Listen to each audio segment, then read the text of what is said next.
say that because they belong to me. Did y'all know that?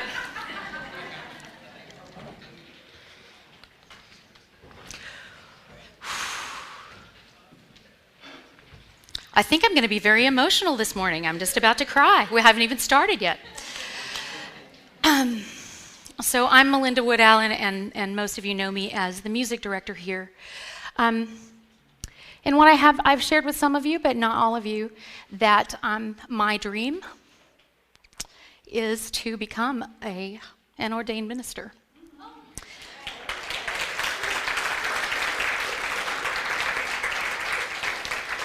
That's what I'm working toward. I have some commitments that I need to sort of get out of the way over the next couple of years before I start ministerial school. And yet I feel very much like I'm taking steps toward my dream every day. And one of the ways I'm doing that, I don't even know where I want to go to ministerial school. I need to find somebody that's going to teach me something like what I believe.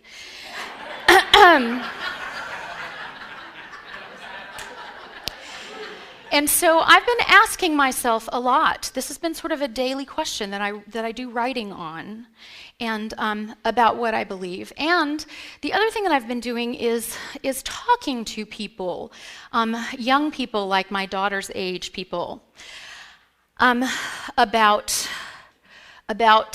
the G word, God, which so many people are afraid of. And that's one of the reasons I wanted to include in this sermon today this song, Imagine, because I believe in God, but I believe that God doesn't need us to call God by name. I believe that God doesn't need us to worship. I believe that God doesn't need any religion at all, that's totally extraneous to God. And I believe that whatever idea I have of God is wrong, because God is so much bigger than what I can conceive of in my human mind. And so as I was talking to a young friend who was calling herself an atheist, but who I know lives her life very much in the way that I do, that has underneath the words what I would consider a very similar belief system. And so we were talking about this, and I said, what if you just took the word God out? You know, what do you believe in? And she said, well, what do you believe in if you took the word God out? So, I said, when I can't believe in a personal God, I don't believe in an anthropomorphic God. There's not a person who is God who is standing up there going, you not so good, or you're doing a good job, come on, I'm going to give you a Mercedes. I don't believe that's how it works.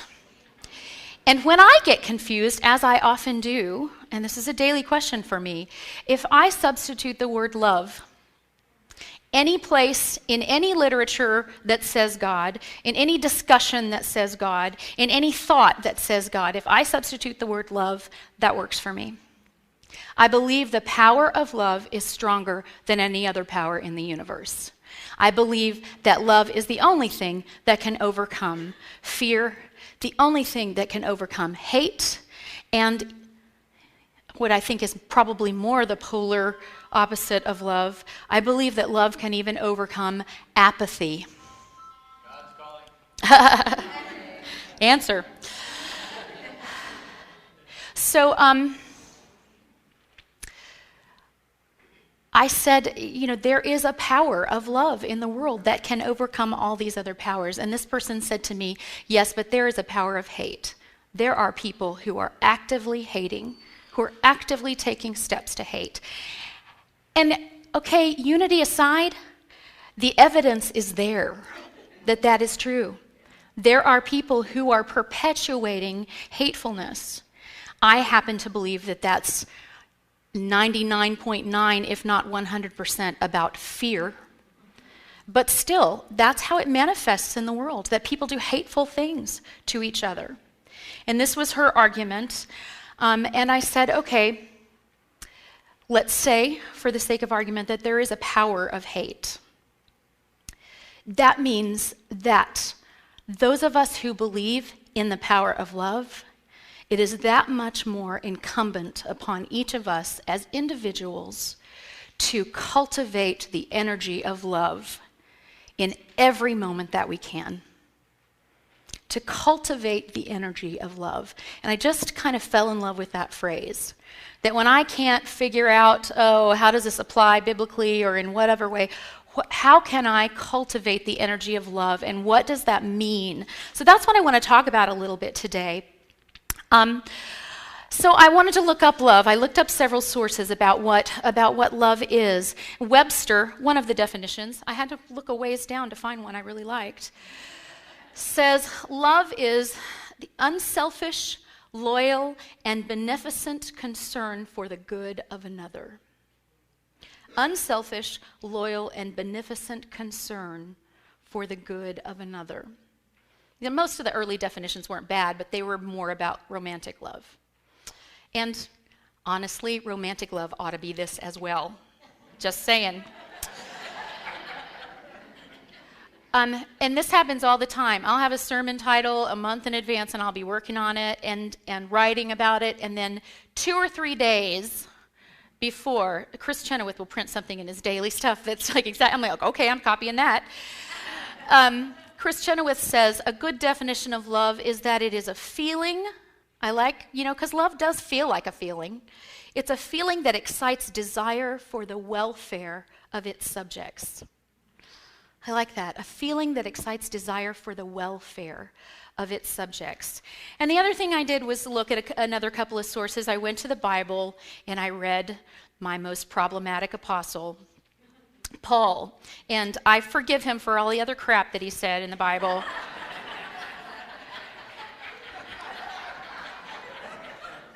Anybody who wants to talk to me about this afterward, you're welcome to. I grew up in the Church of Christ. And I was not beaten up by Jesus' words, because you can't really use Jesus' words to beat people up very effectively. But if you look not very closely at all, you can use Paul's epistles to beat the crap out of you, really. And I believe that did happen to me as a child. I consider myself a recovering Church of Christ. However, Paul said these words. I got this from the Message, which is a really nice little kind of updated version.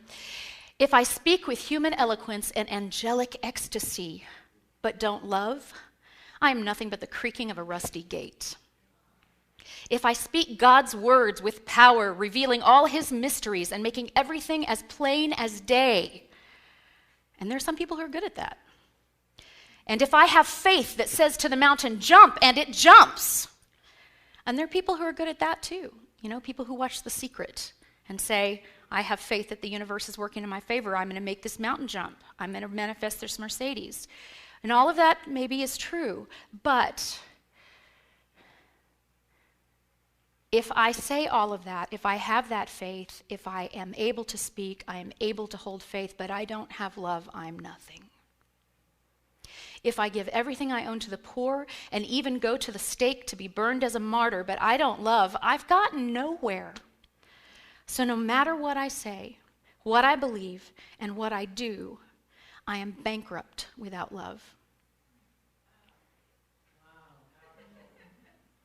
None of it means a hill of beans without love. And that's what's missing for me as I search ministerial schools.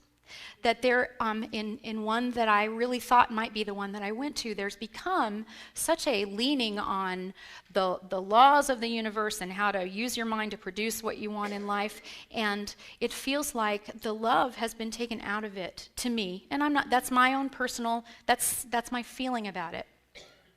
And to me, that's the most important thing. If everything else works, but you don't have love, you have nothing. You're bankrupt. He goes on to say, love never gives up. Love cares for others more than for self.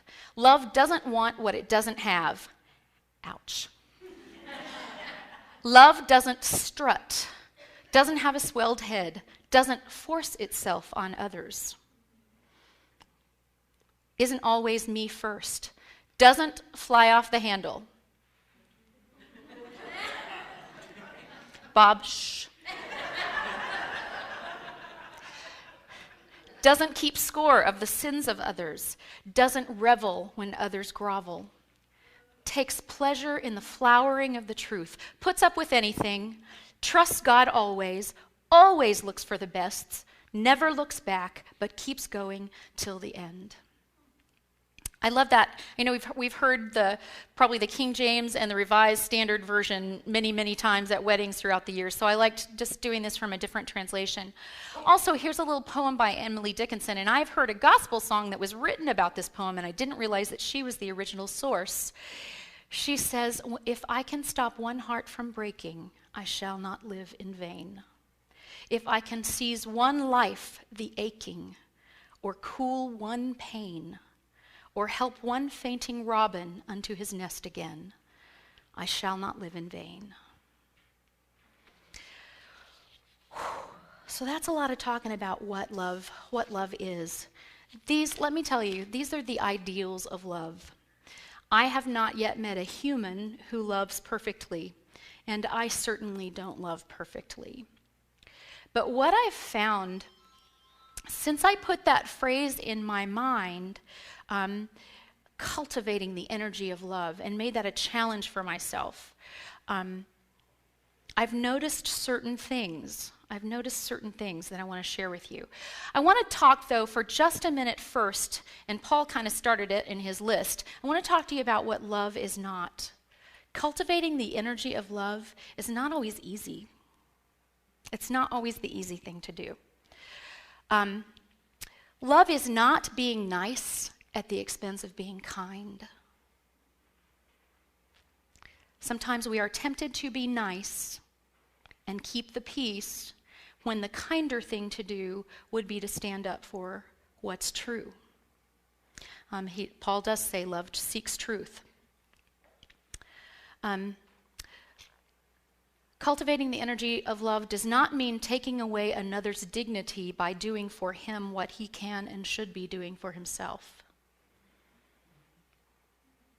Love does not mean hiding your gifts or playing small so that you don't make others feel bad. Love does not mean lying to make somebody feel better, because what you're really doing is lying to make things easier for yourself, to make you less uncomfortable. But it is also not making a point of telling a hurtful truth with the excuse of being honest. There's honesty, and there's kindness, and there's love, and we need a mixture of all of that. Love is not forcing yourself, your love, your company on someone who doesn't want it. You know, there are people in our lives who say no to us, and love is respecting their no. And I added this especially for my husband, Bob, whom many of you know. Love is not joking unless it's funny to both parties.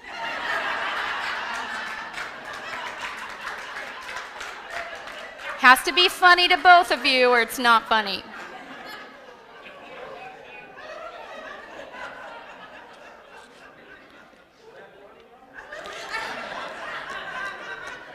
Did you consider that funny? Was that loving or not? Okay. Whew. So, cultivate. We talked about what love is and what love is not. So how do I then, with that in my mind, go about trying to cultivate the energy of love in a given moment? And I've been playing with this. So in the grocery store line, and, you know, price check on aisle 4, and I'm the 5th one in line, and a new one opens up, and three people in back of me go to the new register, and the people in front of me are all going, "Whoa, what do we chop liver?" Cultivating the energy of love in that situation, you know, sometimes might mean, "Excuse me, I was here first." That's not an unloving thing to do. Standing my ground and wishing them ill and calling them names under my breath would not be cultivating the energy of love. And at times, cultivating the energy of love might mean that I just go, "It's not important. Maybe they have someplace to be." So it's not just, I guess what I'm trying to say is there's not just one thing that's the loving thing. It's about motivation, and it's about how you do it, you know? In my car, cultivating the energy of love. For me personally, I like to cultivate the energy of instruction. I know all of the traffic rules and how they should be obeyed and exactly how everyone around me is violating them in detail. And I would like to stop them and explain to them exactly what it is in a very kind and loving voice, I'm sure. That does not work in a moving vehicle. So for me, cultivating the energy of love is taking a breath and going, how important is it? If I wanted to be there 5 minutes earlier, I should have left 5 minutes before I did. Okay? Cultivating the energy of love. Sometimes when I'm talking to my grown daughter who has moved back home, 25-year-old living under our roof, who's been used to living on her own for the past 7 years, whom I love and who is a delightful person, I just need to say up front. And yet, it's a little bit of a minefield because I do want to speak lovingly to her. I adore her. She's my favorite person. And yet, my letting her get by with treating us in a way that's not appropriate is not the loving thing. It's the more peaceful thing for me to not say anything and just let it go by. But it's not the most loving thing. Sometimes the most loving thing is saying the hard thing, like, excuse me, we are not a hotel. And if you would like to treat us like one, we're a $200 a night hotel.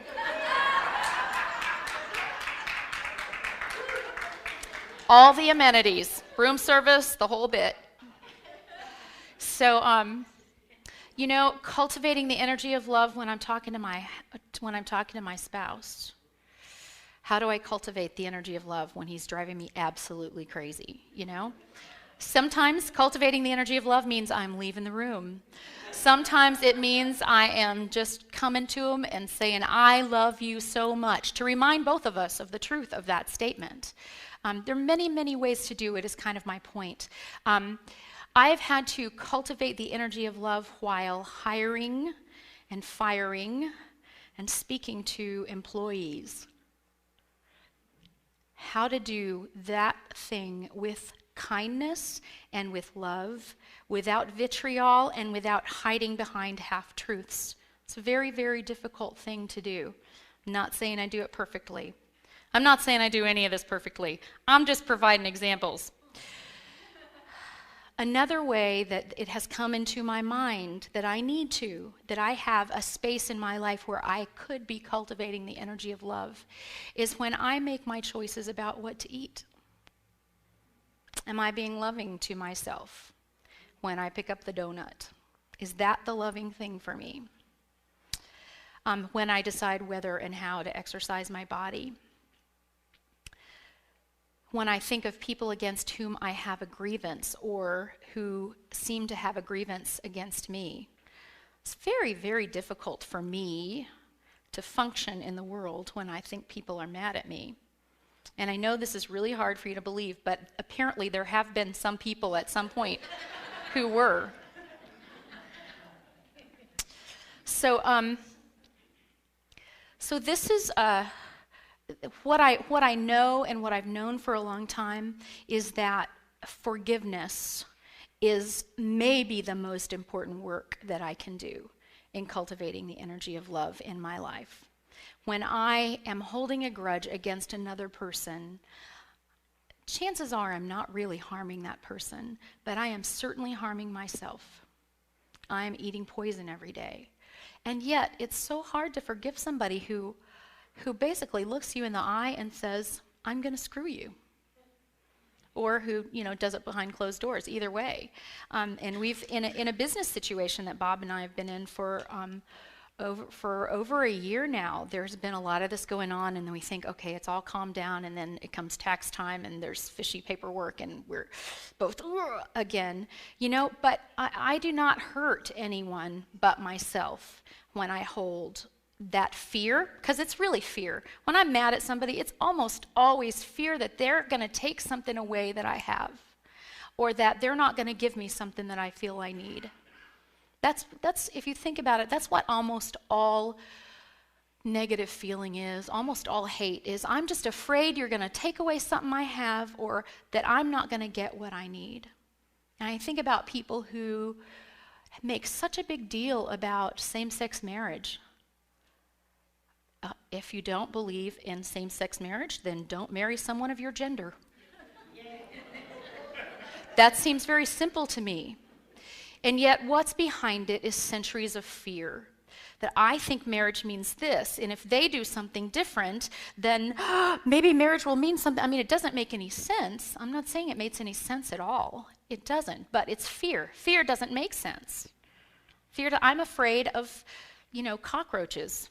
I've never had one bite me or steal my home or harm my child or kill my dog, but I'm terrified of them. I don't even want to talk about it. So our fears are irrational, and if I can forgive myself an irrational fear, perhaps I can give other people their irrational fears as well. That doesn't mean that when the opportunity comes up for me to speak my truth about it, I don't take it, because that, again, I think is cultivating the energy of love in that situation. If the discussion comes up in the most loving way I know how, not like, screw you, you jerk, but in a, well, what is it that you would be afraid of? Why, in an interrogative way, or perhaps in a just, well, here's how I feel about it. Cultivating the energy of love. It can be scary, and we're not always ready. A lot of times I'm in a situation and I just bungle through the best I can, and then later on the drive home or that night while I'm trying to fall asleep, I think, that's how I should have done it. That's what I should have said. That's how I could have said that. And that's just instructive. It helps prepare me for the next time that I might be in that situation. So, I wanted to do another reading. No, I'd like to do this first. We have a couple of minutes. Here's what I'd like to do for about 5 minutes. And so when I say, your 5 minutes is up, take that in the most loving manner. I would like you to turn to someone near you. Pair off 2s and 3s, not big groups, just somebody that you don't have to get up to talk to them.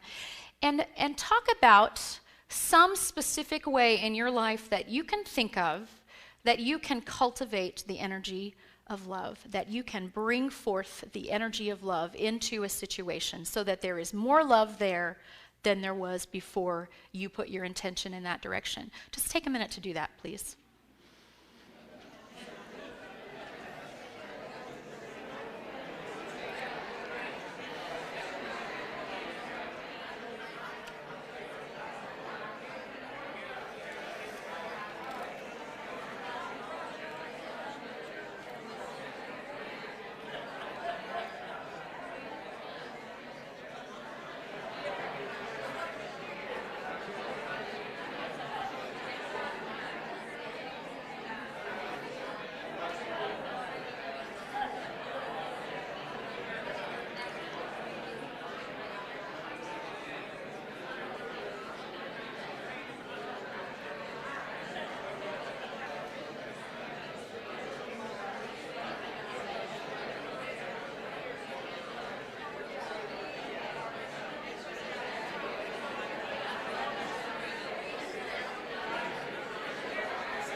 About 1 more minute.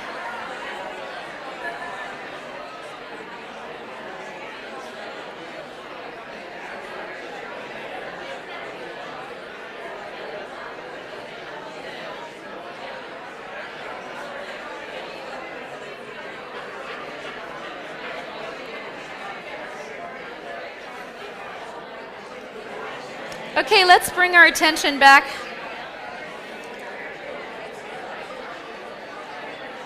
Lovingly release the discussion with your other person and bring your attention back.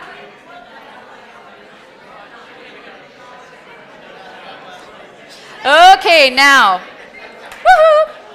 Woohoo! Up here.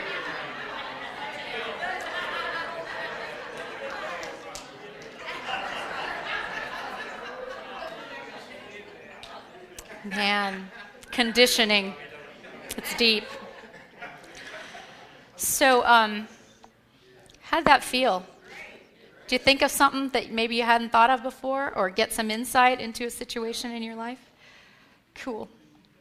Well, I encourage you to go home and think about this some more. This is something I always like to do when I talk, is to provide, a challenge, something to do. This is what I am trying to do on a daily basis in my life, is to continue to provide myself with challenges.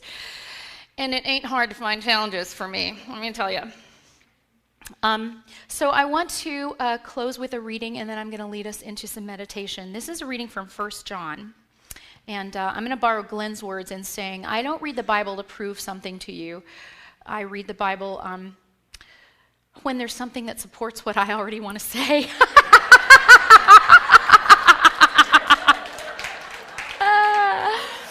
I've had it used against me, and it's part of my healing process to use it for me and to use it for you. And this is 1 John in the 2nd chapter, starting at verse 2. Here's how we can be sure that we know God in the right way. Keep his commandments. If someone claims, I know him well, but doesn't keep his commandments, he's obviously a liar. His life doesn't match his words. But the one who keeps God's word is the person in whom we see God's mature love. This is the only way to be sure we're in God. Anyone who claims to be intimate with God ought to live the same kind of life that Jesus lived. My dear friends, I'm not writing anything new here. This is the oldest commandment in the book, and you've known it from day one. It's always been implicit in the message you've heard. On the other hand, perhaps it is new, freshly minted as it is in both Christ and you, the darkness on its way out, and the true light already blazing. Anyone who claims to live in God's light and hates a brother or sister is still in the dark. It's the person who loves brother and sister who dwells in God's light and doesn't block the light from others. But whoever hates is still in the dark, stumbles around in the dark, doesn't know which end is up, blinded by the darkness. So I'm going to ask Jay to come up and play a little bit while I lead you into a meditation. So that's what, Pat talks about week after week when we hold space for others, is that we have the light within us. Every single being has the light within us. And sometimes we get in the way of our own light when we hold on to things that aren't ours to hold on to. Cultivating the energy of love always means cultivating it in myself. It never means telling anybody else how you should be more loving. So I want you to just take a moment to just breathe. And as you breathe in, I want you to focus on that light as a flame in the center of your heart.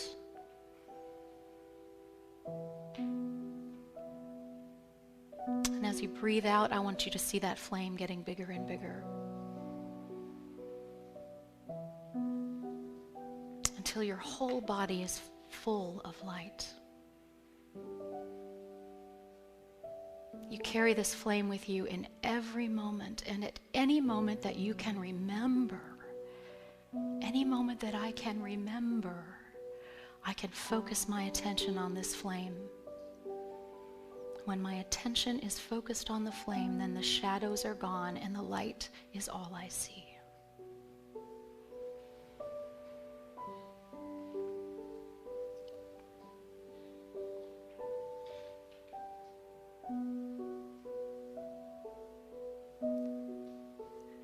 If love is why I'm here, let me be an open channel.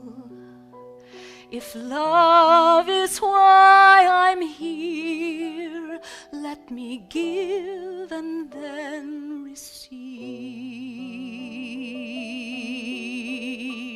If love is why we're here, let us be open channels. If love is why we're here, let us give and then receive.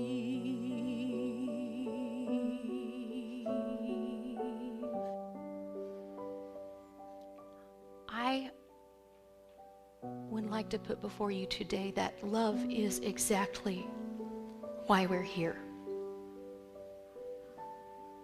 That love is our reason. Love is our purpose. Love is our salvation. Love is that from which we are created. It is that to which we return. That love is the very substance of our bodies, our souls, our minds.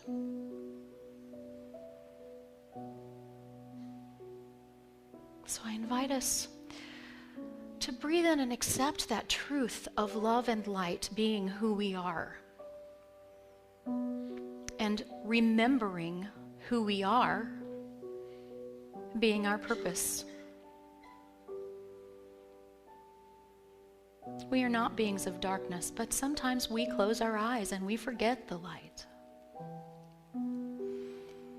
To me, going to church, taking classes, being a part of a spiritual community, calling a mentor or a friend is all about calling out to someone to help me remember to look at the light, and reaching out to someone to help them remember to look at the light that's within them, that is who they are.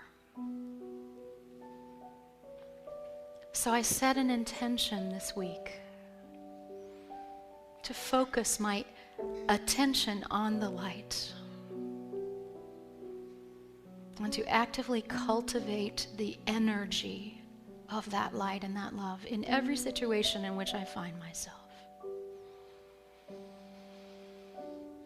I can be the light in the darkness. I can be the love amidst the fear.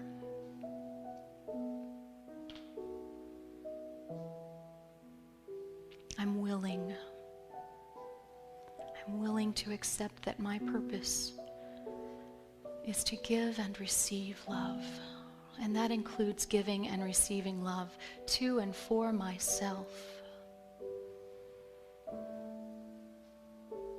I am as valuable, as important, as beautiful, as cherished as any being on this planet.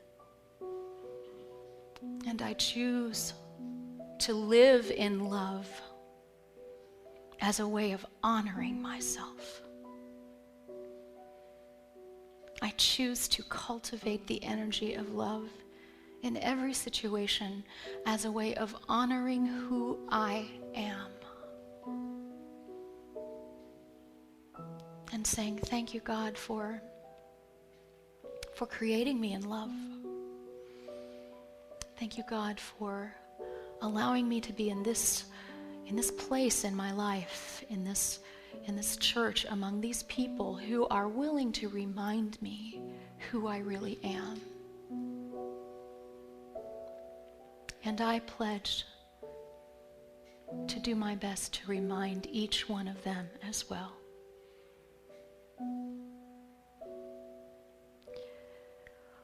So when I leave here today, I get to plant seeds of light. It's not always my business to water them or to find out what the soil is or to get them mulched or to put the fertilizer on them. Sometimes it's my job just to plant a seed. Sometimes it's my job to find a seed that's planted and just pour a little water on it, or shine a little sunshine.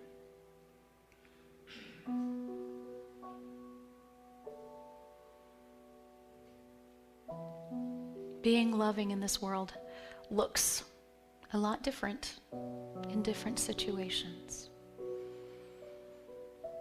But I trust that within me, that light and that wisdom and that love that is the core of who I am will inform me of how to move forward in any situation when I choose to put my intention and my attention at this core of the truth.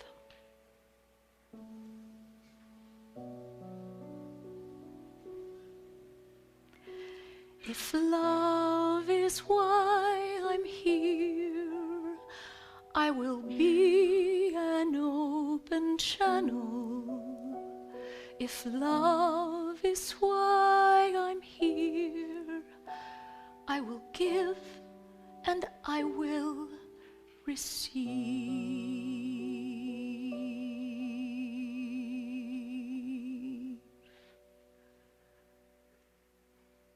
Thank you, God. When you're ready, you may come back into the room with us.